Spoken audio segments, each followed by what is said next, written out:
Hi, I'm Liz. And I'm Rhea. Welcome to Karma's My Bitch, a podcast about love, Sex, connection, abundance, joy, purpose, peace, and how life isn't simply the stories we tell ourselves. I mean, I don't know where... Do you want to kick off with the doom and gloom thing? Do you want to just get it out of the way? Just be my Debbie Downer self. Just go for it, and then we'll go from there. Set the tone. We just went from, if you thought that love was going to be the answer to all your problems, it's not. And now let's just pile on more problems. Let's go. Go on. In the theme of what happiness isn't, to understand what it is. Yeah. Where does population control and future sustainability look like? Tell me. I mean... This might be one of those 5 bonus episodes they spoke about. Go on. Yeah, maybe. That's a really good idea. I mean... Okay. It isn't, but... And I asked... It's not, but anyway, so... This is just episode 7. 7 being the karmic number. All right. So it is kind of an appropriately placed one in this season. Because if we're constantly concerned with the future and everything and all the energy we're pouring into today, not knowing what it yields tomorrow or 20 years from now or whatever, will we ever be happy? That is why this features now. Okay, Go on. Okay. Because as we know, constantly future projecting is the way out of one's karma. I'm not saying that's a solution, obviously. No, I mean, we always tell you got to be present. If you're not present, how are you going to move out of anything? You got to move through your feelings. Yeah.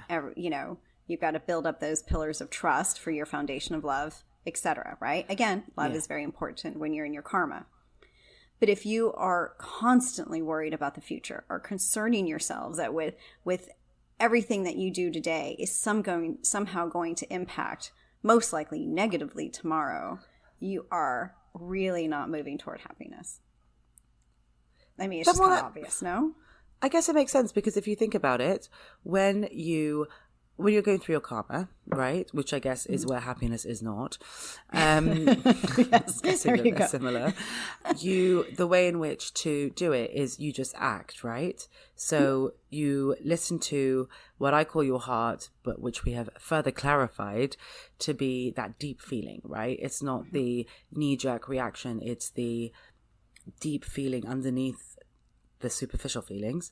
Mm-hmm. Which is why we always said our emotional span is so limited, because actually you access your spiritual body, your higher self, whatever it is, through your emotional body. But it's not like trust and laughing have the same feeling. No, one's a heavier feeling, as I would call it, but everyone has a different way of calling it. Yes. You're acting, not knowing what will come next, but knowing that I am choosing this or I am choosing that. And however I land, wherever I land, I will land in a place that's better for me because I am aligned and I am using my heart and my mind to align in what I'm seeking, right? You don't know where you're going to land. So you're not necessarily trying to create a future. And as you said in one of the previous episodes in the season, if we try and create a future from where we are today, all we will end up doing is replaying our past or staying where we are in the present. We're not going to actually keep growing. We're not going to get more. We're going to end up just doing the same thing again and again because our mind cannot see what hasn't happened. And as experience makes normal, everything is very natural. The progression of anything and evolution is a natural progression. Yet sure, we get knocked out of complacency and things like that. But actually, as we grow as people, like it's a very natural progression. It's more that you look back and you're like, oh, wow, I really acted differently. I didn't see that coming. That kind of thing.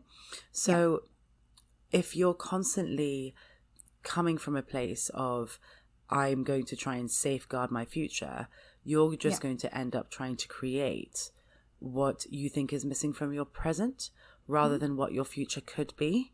And in doing that, you end up bringing in more of your past than a future that is free from your past, which is what we actually want. Exactly. And we just assume, and it always seemed quite logical, that the future is a result of what we do in the present, right? Yeah, of course. But we can't overthink it. No. I mean, it's clear. Honestly, I would. It's not in like, the way if we you- think, if you- right? But also, if you come to me like a blank slate and like nothing had ever happened before, and you said, like, you know, what you do today is going to affect tomorrow, and I'd be like, yeah, cool beans, and then they'd be like, so I'd really think about it, and I'd like try and plan it and be meticulous about it. X equals Y, Y equals Z. I'll mental body the shit out of it, right? Yeah. But ultimately, we've tried that for how many years, and it hasn't worked. We're still seeing the same conflicts. We're still seeing the same issues. We're still watching. If anything, things are getting worse. Where, you know, the news used to be something that just kept us informed. Now it's a way in which to influence, because it's become much more media driven, right? Like where the government was something that kind of echoed a common morality. Now that common morality is being dictated to us, so that the morality of the few ends up becoming the morality of the many. And everything's kind of become more and more toxic rather than less toxic, from that very idea of let's try and influence today in order to secure a tomorrow. So it really doesn't work. If it did, I'd be super down for it. I'd be excellent at it. I mean, you're like, I'm well practiced at it as it is. I'm fantastic right? at it. But the truth is that like all those parts of separation that that haven't served us, they're the ones that are currently falling apart. Because, and you know, I know that a lot of people will say, well, you know, the past 6 months, past 8 months, they've been like particularly dreary in some ways. I guess this is doomsday predictions were like excellent or whatever else. But then, you know, others will say, well, I actually had beautiful moments of joy, and like there were also amazing things that happened to me in that time. And it's a mixed bag, because life is a mixed bag. But collectively, we are seeing the worst so that we can put it to bed, as you've said before. And in order for us to put it to bed, all those things, all those features that existed, they need to fall away. We need to not be sublimating our power to the government. Exactly. We need to not be sublimating our power to religion, sublimating our identities to religion, sublimating our power to how much money we have, what that means about us, whether we're going to be able to do something about it the next day. Like, it doesn't work. And look, I'm not saying quit your job tomorrow and like be like, oh yeah, like food will not YOLO on the plate for my family. Like, there's not a YOLO here. But like, at the same time, there's this fear that is so ingrained in us, which is why it's continued for so long, that when our world as we know it ends, the world will end with it. Yes, and that is so difficult. But as we know, and as you pointed out, living for a future that is really not written in the way in which we're assuming, because it's just, as you pointed out, we're consuming ideas, possibilities, right, that have been laid out before us, not any that we've created, adopted them as our own, and assumed, much like Chicken Little, because one person mentioned that something fell down, that everything's going to fall down, the sky's falling, and we're all going to, the world's going to end. Yeah. But if we pour so much of our energy and effectively our power into that future, we remain powerless in our present. And then actually that future becomes exactly what we don't want it to be. Exactly. And we don't empower ourselves in the present by thinking, okay, but if I take these steps and these measures, that will secure a better future for my children, etc. Not when it's outside of your karma. So when we're talking about things like population control or sustainability, that's actually something that's stripping us of our power, as opposed to actually empowering us. Okay. The future of any kind is effectively a possibility, right? Until anything happens, everything resides in its potential or possible state. So what makes possibilities a reality in this new world that we have been talking about since day one is consciousness. This is a game of consciousness. So you can't logicize or logic a lot of this stuff. So we've been playing a game of apples and oranges, where we're trying to make our consciousness fit into a world, a separation world, and other people are trying to take separation concepts and using that toward a future that is not based in any of that. Which is why we have no meaningful solutions, and which is why so much is in disarray, because most people don't know what the fuck they're doing. Yeah. And most people mean well. Most people do want a future for their children. Most people do think that they do care. And no one wants to see anyone get hurt, right? Most people don't know. Yeah. I mean, again, some people are here for the separation game, so long as it can be supported and 3D is supported. There are people who do not necessarily subscribe to that. I just feel like I have to caveat that. No, you're right. You're right. And I always forget that, but it's true. So the fundamental truth is that, so long as we are divinely connected, our world is not going to end. We're not going to necessarily go anywhere, right? Our bodies eventually will, but we can always birth in again if we so choose. Most of us will not choose it again, I'll say. But the earth will always be able to sustain us. Okay. That's how it works. It just requires divine presence. I'm not even going to ask. Keep going. No, I'm just going to throw that one out there. Just let it land and let that seed germinate. We'll just call it for future episodes. Because effectively what we do need to do is for this kind of 5D world of consciousness to take root, we need to live fearlessly. But if we keep applying all these principles of fear, we're never going to achieve that. We're just going to keep looping through, right? Our powerlessness. We're going to tell ourselves, maybe I shouldn't get on that airplane and take that holiday because, who knows what will happen next. Yeah. But actually, cutting ourselves off at the knees and living in a place from fear is only going to further that relationship of fear. Because if we're not working towards our own happiness, we're working towards our own resentment and cowardice and ultimately anger. Our own demise. Yeah. Yeah. That's effectively what we end up bringing about. The best way in order for us to create a new world is to live fearlessly, because then you end up building a world that's cemented in faith rather than a world that's cemented in fear, which is what we're currently moving away from. The world that's cemented in fear ensures that fear comes true, right? You're going to hurt me, so I'm going to hurt you first. Yes. We're all going to die off, so I want to be one of the few that survives. Yeah. The upcoming crash, I need to hoard all my money so I have it, there are 5 eligible men in this world and I have to bag one of them, like all those things. It's all very fearless, full of fear and stuff, it doesn't work. But when we follow our joy, even if it's against the grain, eat the foods that we're told will kill us, smoke. I just said I wanted to have a cigarette before this started, and I was like, go for it. Yeah, and just do all the things, have your glass of wine on a Friday, whatever it is, as long as we're doing it from a conscious place, as in I'm choosing this and I know it's going to bring me joy, then all we're doing is infusing our world with more joy, which means that the next moment will probably be joyful too. Oh no, absolutely. I mean, our consciousness is effectively, our hearts are our truth barometers. That much we know. Or I call them our bullshit barometers. And it's also about holding ourselves accountable toward ourselves and our betterment, right? So the more conscious you become, there's a good chance that there's all those little truths and ideas of I call them little truths because there's only one big truth, but all those ideas about, what might be good for your body, what might help sustain it, what might bring it out of its kind of disease or malaise. There are different things we can do. But again, you only adopt that consciousness or develop it when you develop yourself, right? When you develop that relationship to yourself and listen to yourself. Otherwise, it's just everybody else spoon and quote unquote experts spoon feeding you their ideas. Yeah. But what is right for one person is not always going to be right for someone else, no matter what it is. And actually, if you speak to true experts, they will tell you that exact thing. Everyone's body is different. For some people, gluten is the devil. But for me, if I have a bad tummy, having a piece of bread pretty much sorts me out. Right? Mm-hmm. And listening to my body and understanding what it wants and going for it. I didn't drink alcohol for 12 years. And now I love a good tequila on the rocks. And it wasn't a moral reason or anything else. My body didn't want it. And then it wanted it, and I listened.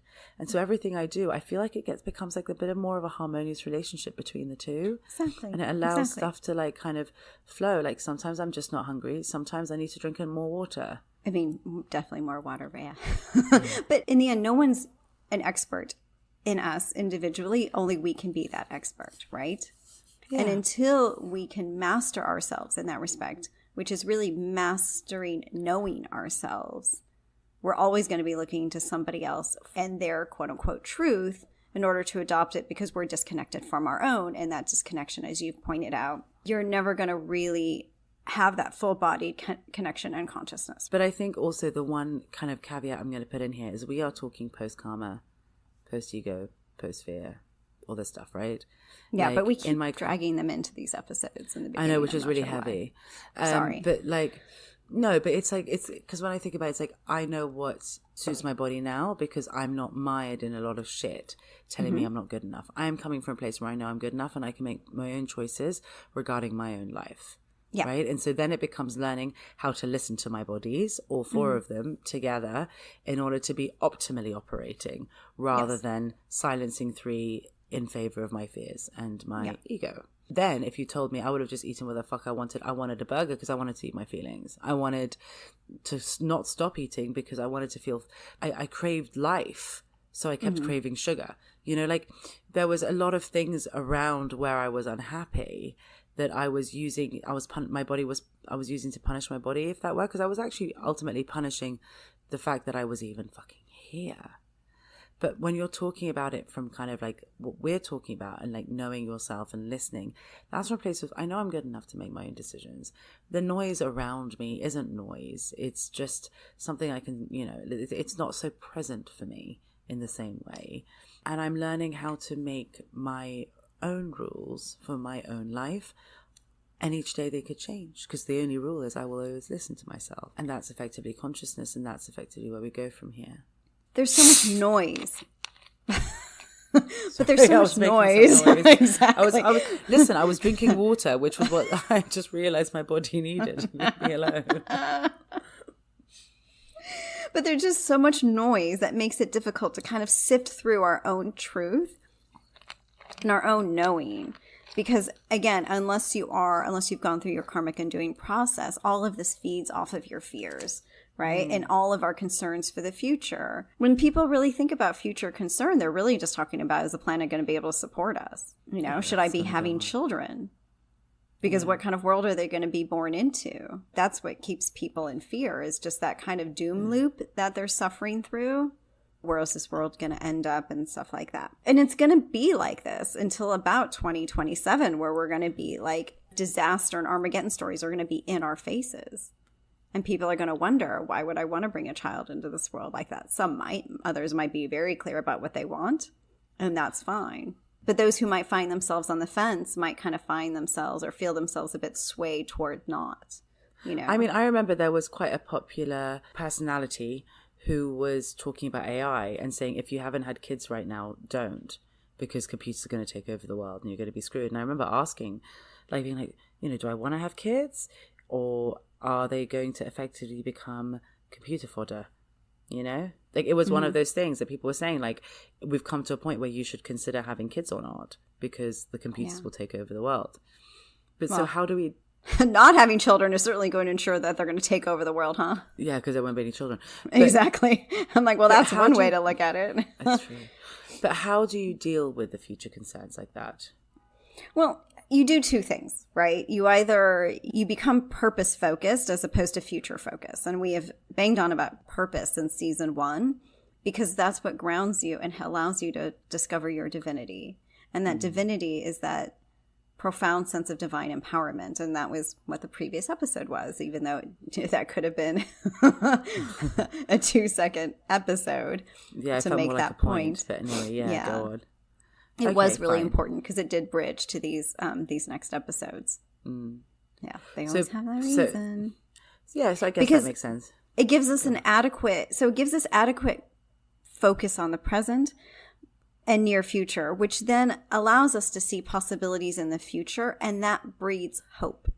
So I'm going to start writing a book, and the minute I write my first chapter, I can see that I could finish the book, and I can see that a book could come, and then I can imagine someone's going to read it, and then I can imagine I have, you know, like it starts like snowballing like that. But the book doesn't exist when it's just in your mind. So you really have to, you need to take those steps, right? Exactly, and create it. And what's the second thing? Trusting yourself. As we were just saying, we know more than we think. We are the only experts when it comes to our lives. No one can tell us our truth, or how to think, or how to feel, or what to do when it comes to what it takes to realize our greatest potential and happiness. No one happiness else. Is it's so personal. No one else can give us the precise steps. Even you and I, we could say, listen, this is sort of the path to happiness. Love isn't everything, but you need to be able to. It's a lot. But, we untangle and we dismantle and we say it is this, but it's not necessarily this. And it's not to be confusing or to cover our tracks or our bases. The reality is that it's just going to look different for everyone. So no matter who is out there who's like, oh no, just go, it's 1, 2, 3, 4. And you're happy, it's not that simple. Yeah. Well, for me anyway, the things that they used to say is to be happy, quiet in the mind. Definitely not the case, because actually the little voice in my head was my karma. And actually I needed to trust in order to neutralize that karma, right? Mm-hmm. In order to make it my bitch. Yeah. When I think about happiness, yes, you and I, there is one thing that we share that makes us both happy or allows for our happiness. Mm-hmm. But everything else is entirely different. Like we always joke about it. We don't like the same music. We don't like the same social events. We don't like the same lifestyles. Like we are very, very different. Mm-hmm. But at the same time, there are certain things that we do agree on. And so that's great. And off we go. But I respect what makes you happy isn't going to make I'm happy, and vice versa. No, my path to happiness is definitely different from yours, just like my purpose is different from yours. We have just found some way to overlap them and create something really cool and beautiful. And that also breeds about a certain amount of joy that is part of both of our paths to happiness. Isn't it interesting how the different ways in which they can intersect toward happiness but not be the same thing? Yeah, because actually what you and I do when it comes to KMB and what the roles we take and what we enjoy from it are probably quite different. Like, I really enjoy working on a chapter with you and laughing, and you feel like you're literally pulling out your eyelashes one by one. Only when we've worked on it a gazillion times. Okay. Working on a chapter first couple times, Rhea, I'm all yours. I'm just saying. And I love it when we get to that final click. And it makes sense. I love that it's feeling. Just the millionth iteration. That's all I'm saying. Yeah. But what's coming next then? What's going to be happening? You said 2027. Like, what will 2027 be? Like the coming years. So the coming Doomsday. Years through. We interrupt the regular broadcast for a doomsday prediction from Elizabeth Hayes. Where's the music? Cue the music. I want good.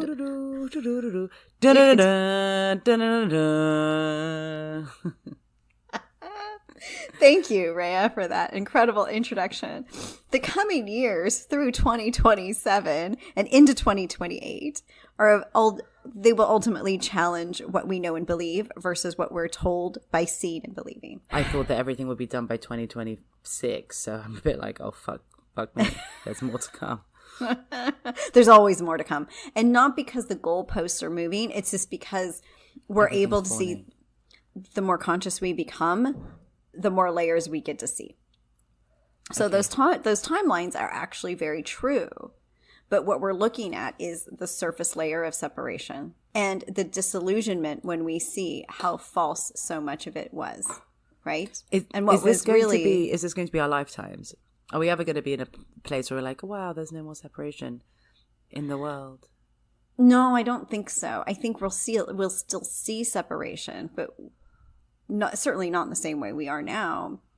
But it certainly won't impact our lives. And I think that's what we've always said. Okay, we'll always be aware of it. Yeah. Okay, fine. Yeah. And and that is ultimately a future goal. Like for me, I do want a future without separation for my children. Yeah. Are they going to have it? They'll have it more than I have for longer, but it's definitely not going to be the same as it will be for their children. Okay. Yeah. Human evolution's just slow. We're just slow as fuck. I don't know how you. And is it fine? Is it going to be as bad though as when we started watching like everything crumble? Kind of 2020, sometimes the final steps are the worst. It's like, have you ever just done like one of those like stair climbs at some of those like monuments, and you're just like, you kind of go up and up, and the first steps you're like, oh, this is like whatever, it's fine. But then in the final climb, like the final 10 steps, you're like, why is this so steep? Why does this feel vertical? But if you've done your karmic undoing process and you're at a place where you're happy. Oh, God. You're like, whatever. Maybe in bliss, would it even bother you at all?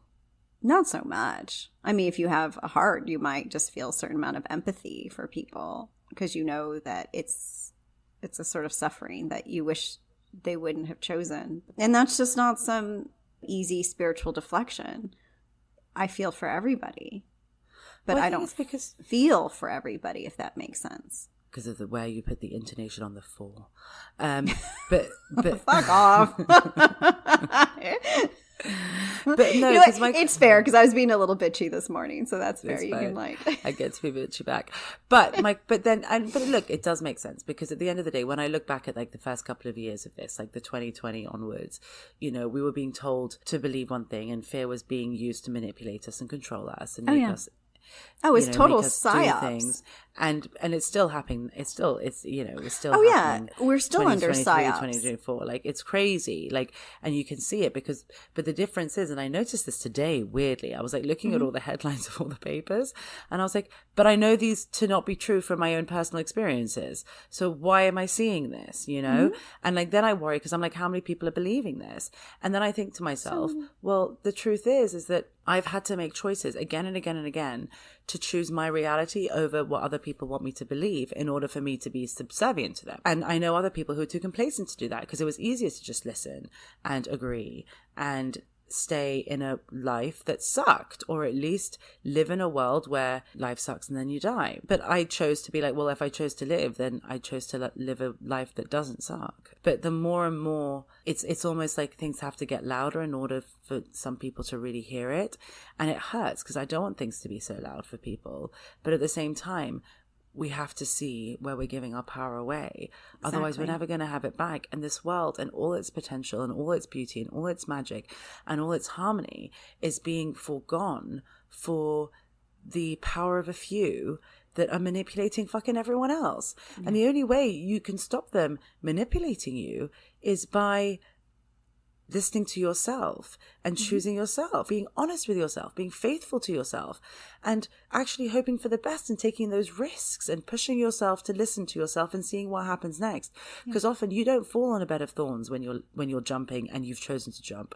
You're falling on a bed of fluffy pillows and puppies and all the other things that people say are their happy places, when it's not actually happiness at all, but just like a mental game to disassociate. It's just a really nice, pleasant cushion.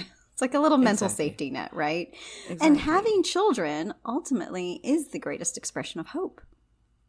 Oh, that's true. You know, I mean, in many cultures over generations and lifetimes, you know, having children has always helped us view and work toward a future, right? Work toward something. Again, it's the reason why we care. It's ultimately the reason why when we see children suffering, we get so upset, because children suffering is, first of all, it's a responsibility. We've brought children to this world to then allow them to suffer, and that's not okay, but it's also a reflection of our own suffering and the breaking of our own innocence. Exactly. It means there's something we have yet to deal with. Effectively, when you're avoiding a future by not having children, or telling yourself it's so that you could help sustain the planet or make the planet better, it's quite the opposite.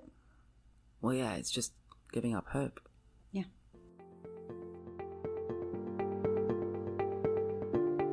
Thank you for listening. For more information, articles, and inspiration, find us at karmasmybitch.com and at karmasmybitch.insta. And if you liked what you heard, please subscribe and leave us a review.